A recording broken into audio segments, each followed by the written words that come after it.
we are live. Hello and welcome back to the Business Octopus. And we are a little bit out of sorts because that should be our banner, not the other one. We normally show that at the end of the show.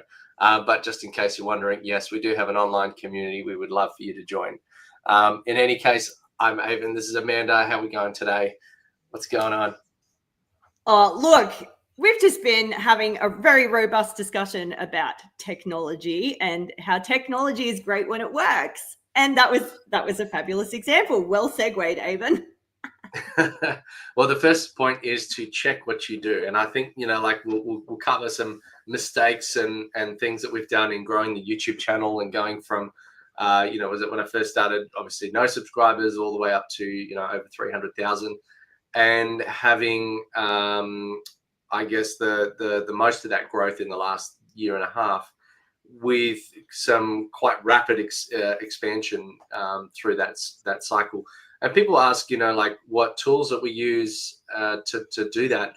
The problem is a lot of times people don't have the money to go out and buy cinematic Steven Spielberg cameras that they're going to use to produce their channel. Or the other thing is they go and buy a whole bunch of things and then they don't use it. So there's like a progression that you should go on. And I think we can cover a bit more on how you should make those decisions. But in the first instance, what do you use? What do you really need? And then I think, for me, the first thing you have to do is just hit record. Amanda, what tech are you using right now?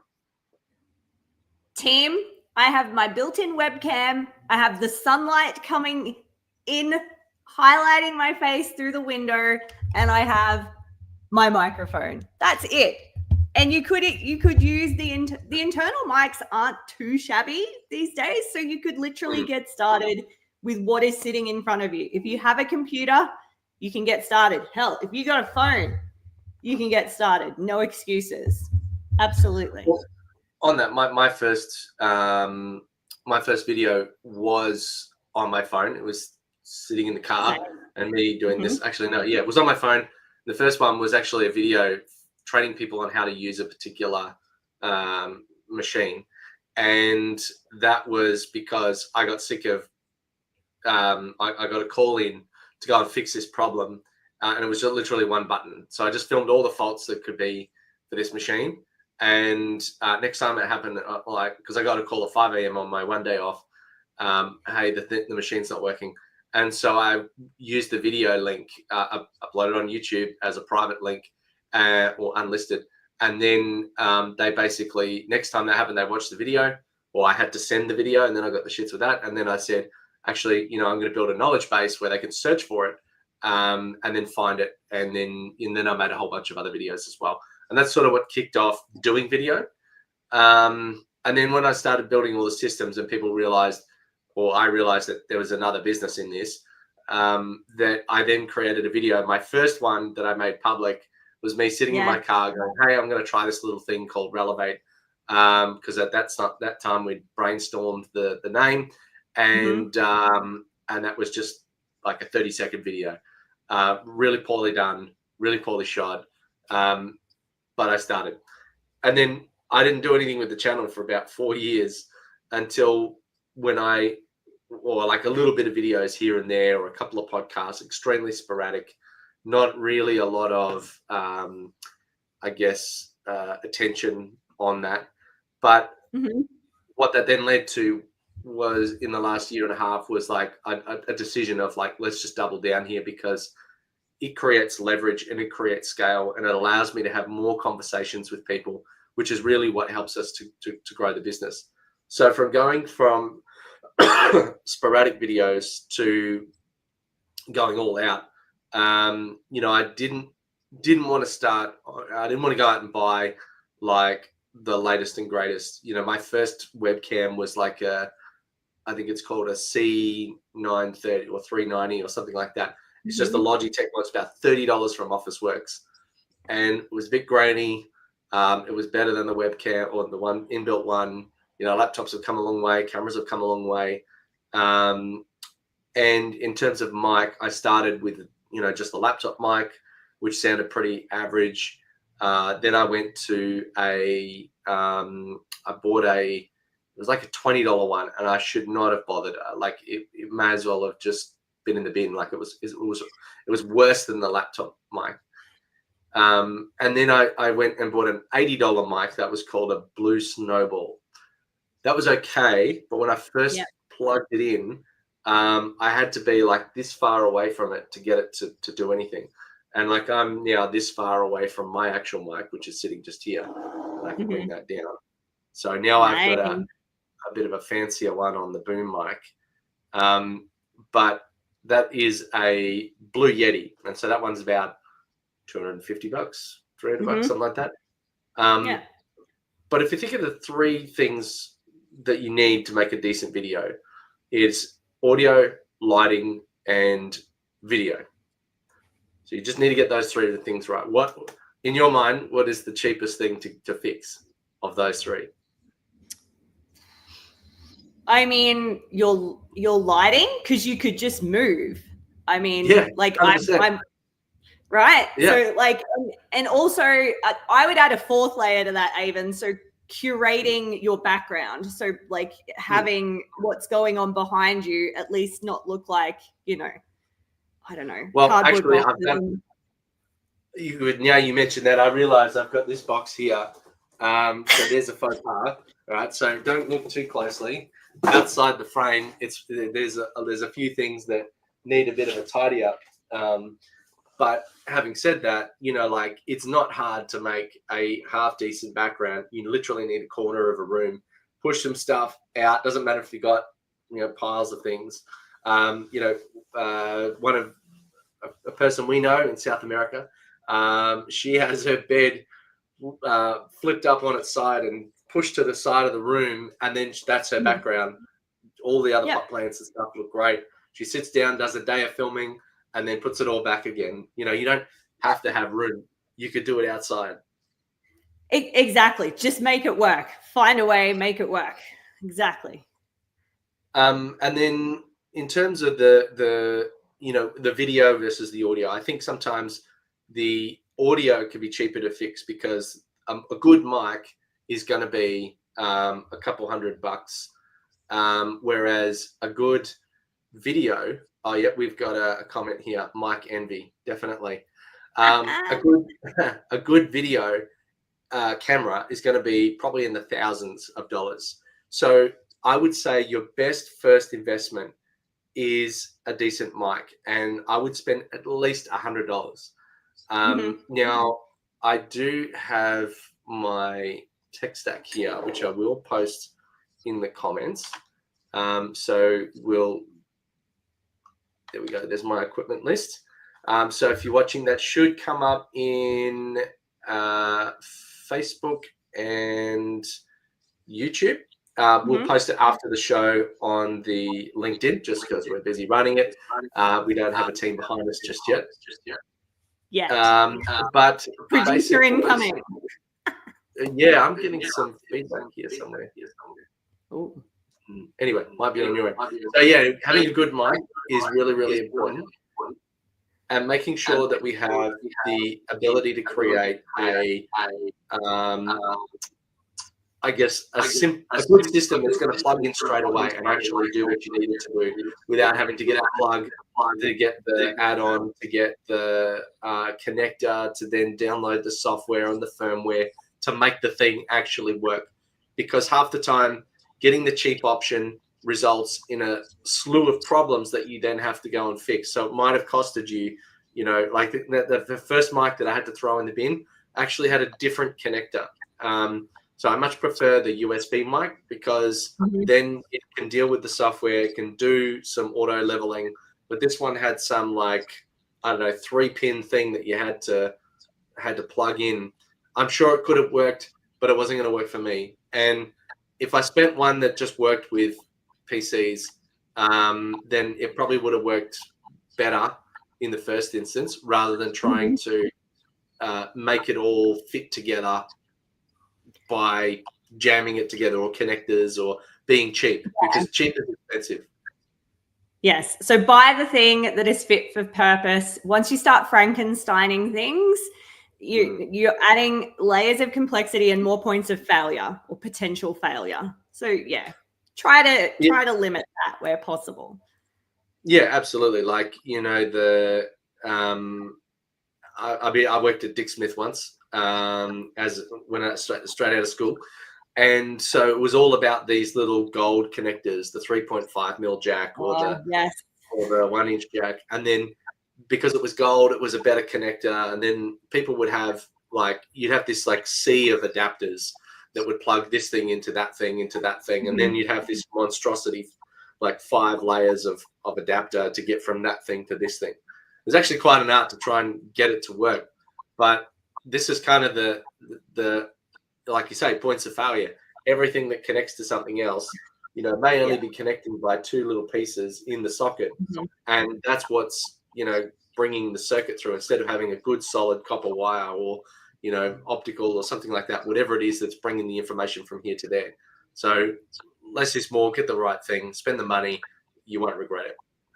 Yes. Plug and play, team. Plug and play. And the other thing I'll say off the back of that, remember to ensure that wherever possible you are cabled as opposed to being wireless, because when you are wireless, things can potentially fail. I lost you for a second, Avon, or you lost me. Something happened. Yes, I don't know, but we're back online. So I guess in terms of you know, the tech decisions, or when to make the tech decision. So we have started small and basic and scrappy. And I know people that have gone and you know, spent $10,000 on video equipment because they decided that they were going to take this up. But then they never did anything with it. Like, they spent all this money on equipment and it's just sitting there. And that's a real waste. That's capital that could have been used on something else in your business. So I think it's actually better to start small and scrappy, to make sure that you build the habit, do it consistently, and actually have the output, instead of spending all of the money thinking you're waiting for perfection. You know, like I kind of did it today. I bought a new bit of kit. I've got one of these pocket cams. It's like a little gimbal thing. And so if I just turn it on, the little camera thing will, as you can see, auto track, and then I can see myself on the other side. But the problem is, like, initially I kind of felt it myself, and I'm pretty much a doer. Like, I'll go and do stuff straight away. But the first thing I thought was, when I need to wait for the weather to be right. I need to wait until, you know, maybe I've got a haircut and I feel like I'm worth being on video. And then I need to feel like I have something to say. And this morning I just went, screw it, just grabbed it, went for a walk, and it just hit record. And I walked probably a good 100 meters before I thought of anything to say. And all of that's on the record, but that doesn't matter. Like, all you have to do is hit record and you will be more successful than if you didn't hit record. So even if your first video is crap, you know, go and look at anyone who's been super successful. I don't know what your goals are. If you want to be a Mr. Beast, then you probably, you know, go and watch his first videos. There's, I don't know if you've heard of Russell Brunson. His first one is like, buy this if you want to. Sounds really unconfident. And then, I don't know, I can't think of all the names now, but there's hundreds of them, and their first videos are horrendous. So just get past your first video as fast as possible. Yes. Just get it in the can, get it done, get it out there, and then create some kind of cadence, some rhythm that you can maybe, like, we do 2 videos a week, and the third one is the live stream with Avon, and that's our consistency. And every time we improve by a little bit, we might add a new thing to the tech stat. We're going to try a different editing technique. You're just looking for those little 1%, those iterative improvements. You don't have to be, as Avon said, we don't have to be Spielberg straight out of the gate. And you might make certain milestones your decision points to say, when I get to this many subscribers, I'm going to, you know, like I recently, last week, added these green lighting strip over here. And I realized that I probably need to do more, and I probably need another light over there, but I'm not going to do that straight away. I'm just going to go and like gradually add these things on until it just looks better and better. And I can justify spending the time and the money and the energy on making it better. Like, I've got a $20 light over here which is giving me my front lighting. So if I turn that out, obviously the camera will balance. But, you know, that's a $20 light. That didn't take much to do. That was like, what are the early things that I could do to make it look half decent? Then how do I make it sound better? And probably the last thing is the camera, because most camera, like your phone, like I've got a friend of mine who's a videographer, and he does, I guess, pretty high-end videos. He's got like $10,000, $20,000 cameras. And most of when he's doing this sort of stuff, he's just using his phone, and it's stuck to like all of the cameras, and it's stuck on like a magnet thing facing with all the main cameras facing him. And he's a Mac user and an Apple phone user, and it syncs. And you can actually do the same now with Android, where you can use your phone as the webcam, and they will sync via Bluetooth or something. So the quality of what you can get with the things you already have has dramatically improved in the last 5 to 10 years. So there's almost no excuse. You don't need cinema quality to do a half decent job. Now all you have to come up with is something worthwhile to say. I can't always help you with that, but I can help you with the structure of how you say it. Start with the hook. Get people in. Tell us about the hook. All right. So you can do a visual hook. Hey, how you doing? It's just something to grab attention. When someone first gets on that video, you got 3 seconds to grab attention. Yeah, that's a great one as well. Or, you know, people will often do it. You'll see them, you know, go and watch Instagram, and, you know, people will sort of like pop in on camera and like start talking. That's a visual hook that grabs attention. Or they do or they do like 5, 4, 3, 2, 1, and then like pop to something else. Just anything to sort of build a little bit of attention, like, oh, I wonder what's going to happen. Intrigue, curiosity. And you know the videos that I'm talking about, where it's like, when is this going to build to something? This is just frustrating, because they're trying to get you past the 15-second mark or something, that they're just going for the algorithm bump that's going to get you into the feed, and then you're going to see something else and something else and something else. Now, I'm not advocating for being annoying and spammy and junk. I'm saying sometimes you got to get a little bit of attention to increase your numbers.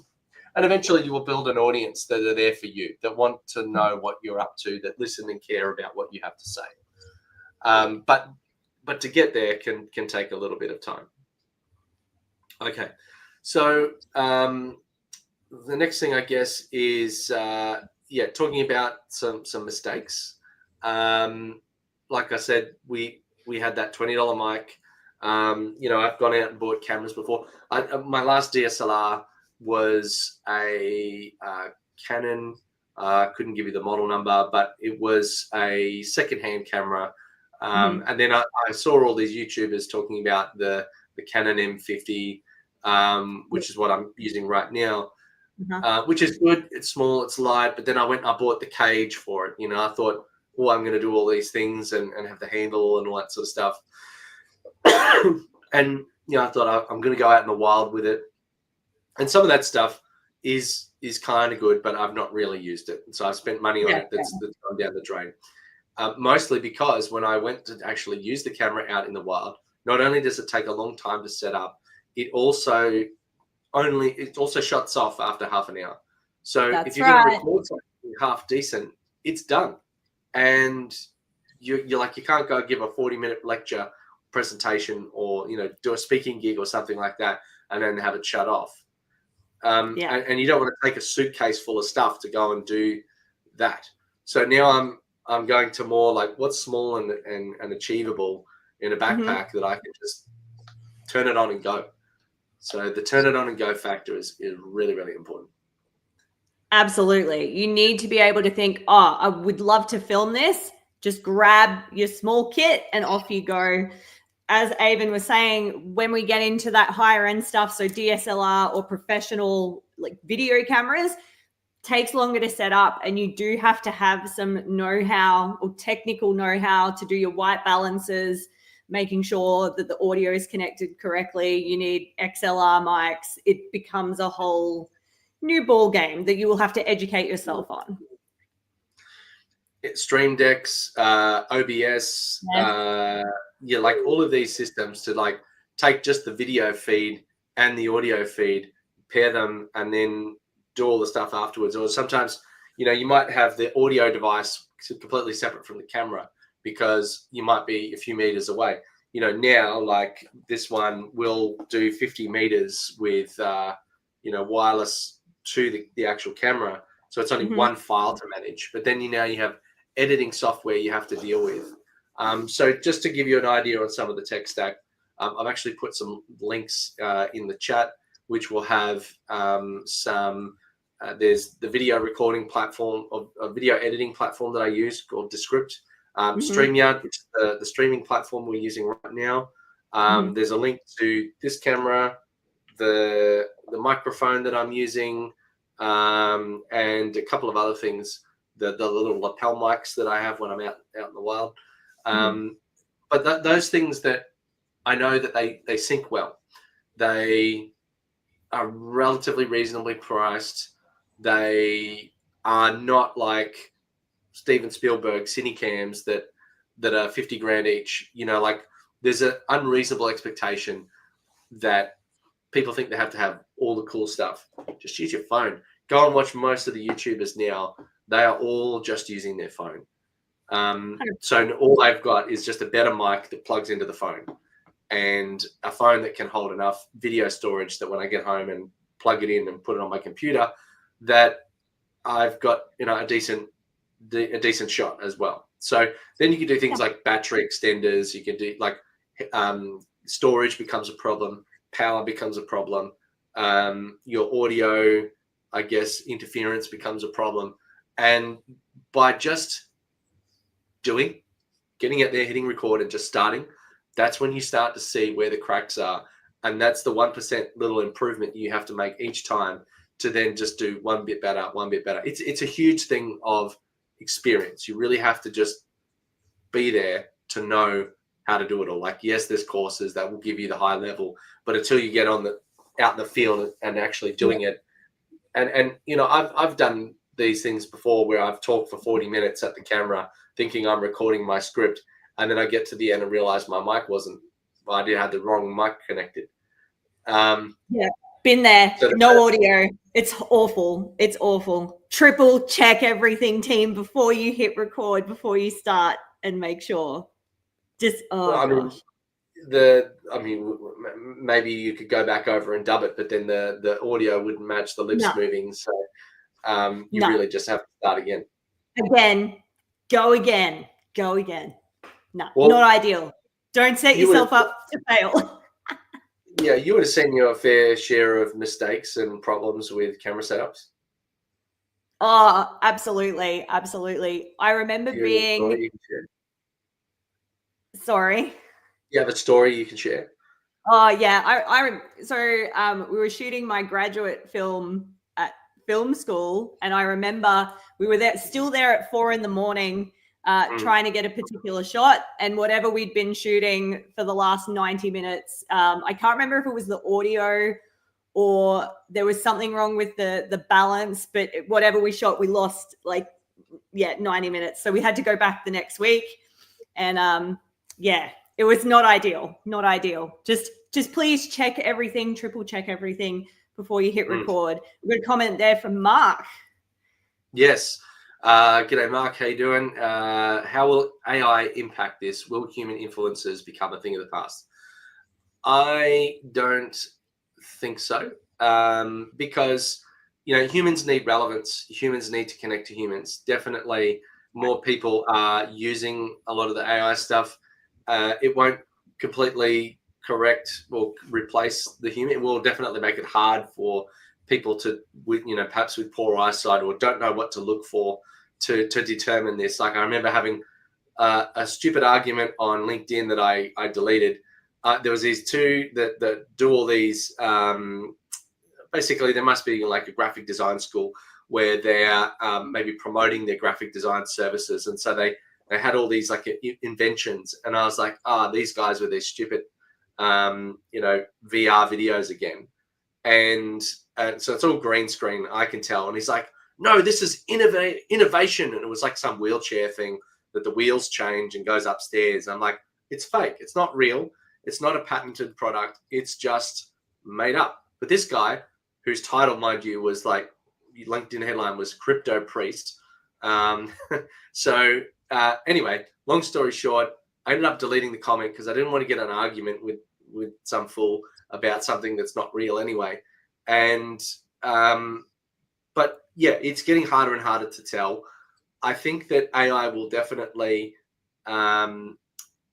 make it more confusing, or make the editing process easier, or make the audio like that's already happening. You know, a lot of the tools now, I use AI editing, and when I put my video in, it will say cut off the ums, the ahs.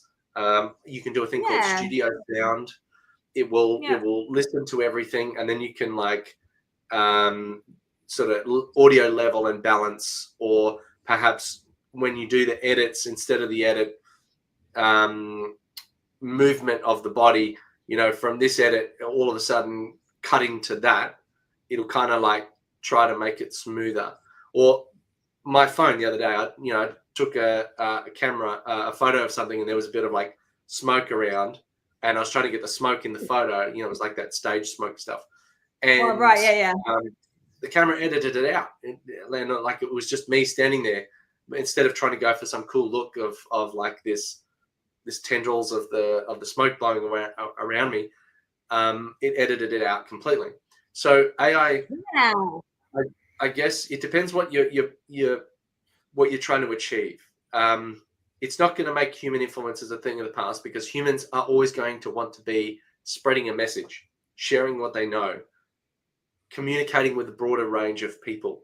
So AI might make it more content, might make it harder, but it's not going to stop the person trying. So a thing of the past, no. A new future, maybe yes. Anyway, I don't have the answers to everything. That's my hypothesis. And I like the question, and I like the comment. If anybody else has got any thoughts on this and you want to weigh in on it, please do add a thought. Perhaps we can have a bit of a live debate here and see how that goes. All right. So I think in terms of building out, you know, the tech stack and having all the things, you know, like it's getting a lot easier to get the right things. A lot of these, you know, cameras now, I'm using all the Wi-Fi better integrating with now all of the plugs have to be USB-C, whereas once upon a time, everything had a different plug, USB-B, USB-A. Yes. Okay, cool. Yeah. One more. Should we be educating people about the difference and risk? Absolutely. Absolutely. Yeah. Look, I think, you know, people need to be more careful about the messages that they receive, because if we talk about AI, there was quite a bit of AI scamming, even just around things like popular celebrity figures. Who all of a sudden seem to be promoting cryptocurrency or some particular, you know, scam or something like that. There is some horror stories off the back of that. Like, just Do you have one you share? Not that. No, people too close to me, mate. Like, I won't share it. But just I mean, like, maybe it's someone on the phone to an old lady of, hey, you know, something's gone on with your bank account. Can you provide us your details? Now, if it's on camera, you know, people do video scams as well. Like there was one where it was a video call, and it looked like the Punjabi police were telling some guy about some fine, but the reality was not a police officer. Yes, he had a uniform on, and that was a real human on camera. But now we can do that times a million or a billion in a second with AI. So I think it's important to, no matter what source you're reading, is to be critical of it. How much do you trust the source? You know, Mark, you're probably knowing you already. There's a grading method for the volume or the value of the information that you receive. How credible is the information? How credible is the source? And so by using those two by comparison, you know, really we just need to build a world of critical thinkers to help us decide what's real, what's fake, what to pay attention to, what not to pay attention to.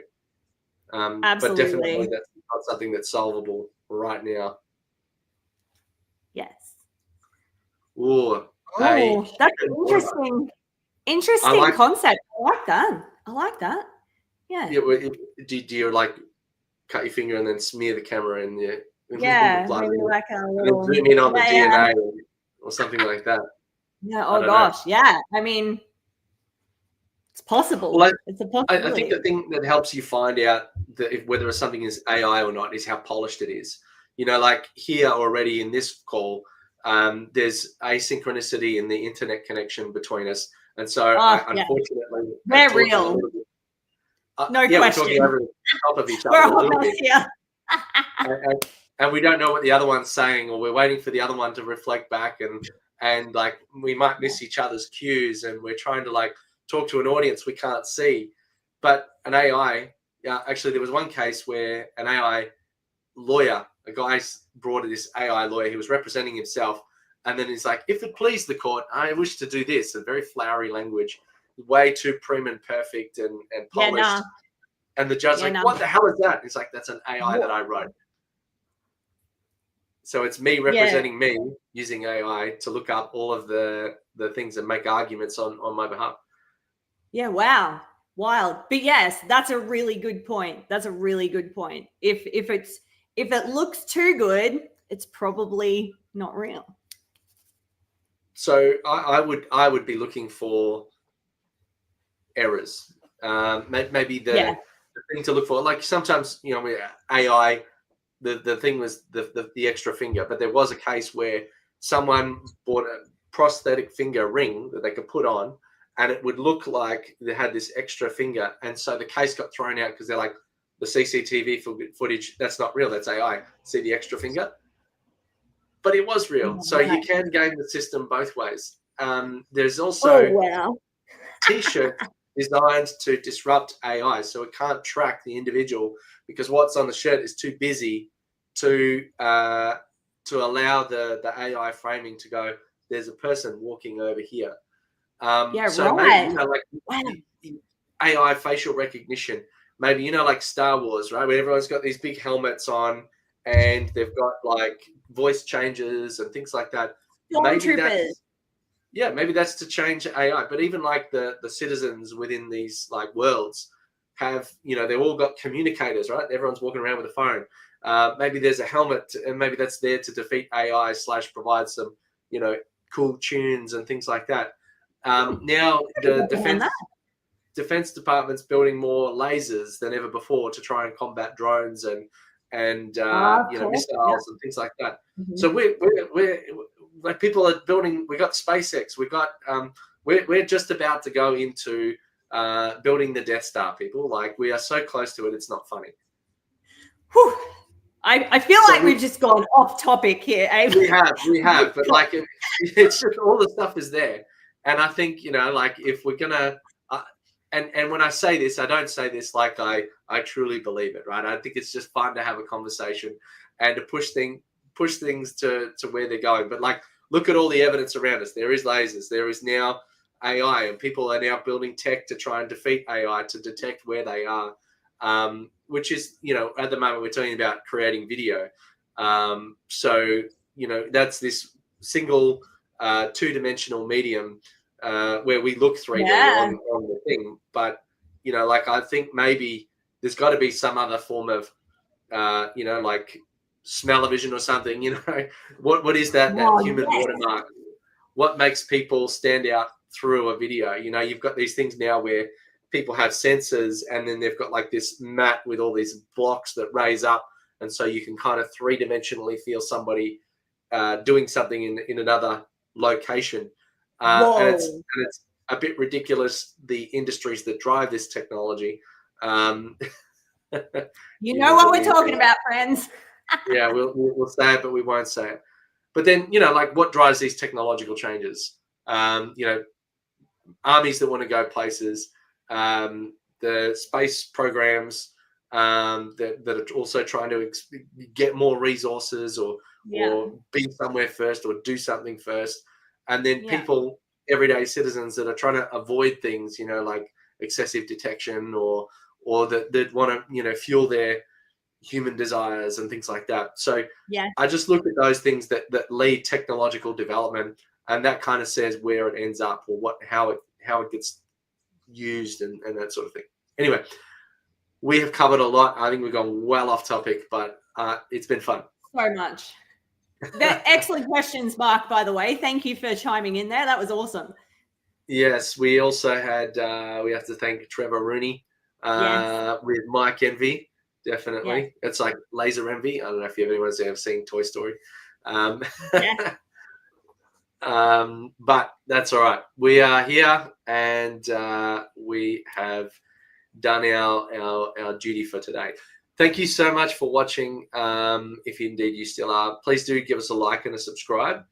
We do have the Relevate community where we talk about this sort of thing, and we go into more detailed topics and go through any questions or problems that people are having using tech in their business.